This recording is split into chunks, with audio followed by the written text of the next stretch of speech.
ఒక వ్యక్తి తన తండ్రి చనిపోగానే తల్లిని తీసుకొచ్చి ఓల్డేజ్ హోమ్లో చేర్పించాడు.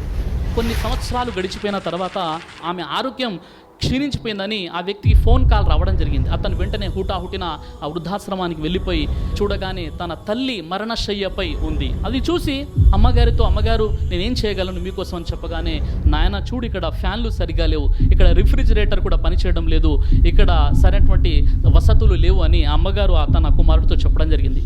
అప్పుడు ఆ కుమారుడు ఏమంటాడంటే, అమ్మగారు మీరు ఎన్ని సంవత్సరాలు ఇక్కడ ఉన్నారు, ఎప్పుడు కూడా ఫిర్యాదు చేయలేదు, ఎప్పుడు కూడా కంప్లైంట్ చేయలేదు, ఇప్పుడేంటి ఆరోగ్యం ఇంత పాడైపోయింది, చివరి క్షణాలు మీరు ఇలా అంటున్నారంటే ఆ తల్లి కన్నీరు కార్చుకుంటూ చెప్పినటువంటి విషయం ఏంటంటే, అయ్యా చూడు, నేను ఎండను వేడిని తట్టుకోగలను, ఒకవేళ రేపు నీ పిల్లలు నిన్ను ఈ ఓల్డేజ్ హోమ్లో వృద్ధాశ్రమంలో చేర్పిస్తే నీవు మాత్రం ఈ విషయాలు తట్టుకోలేవని నేను ఆలోచిస్తేనే నాకు భయంగా ఉందని చివరి ఆలోచన కూడా తన సంతానం గురించి ఆలోచిస్తుంది తల్లి. సోదర మహాశయులారా,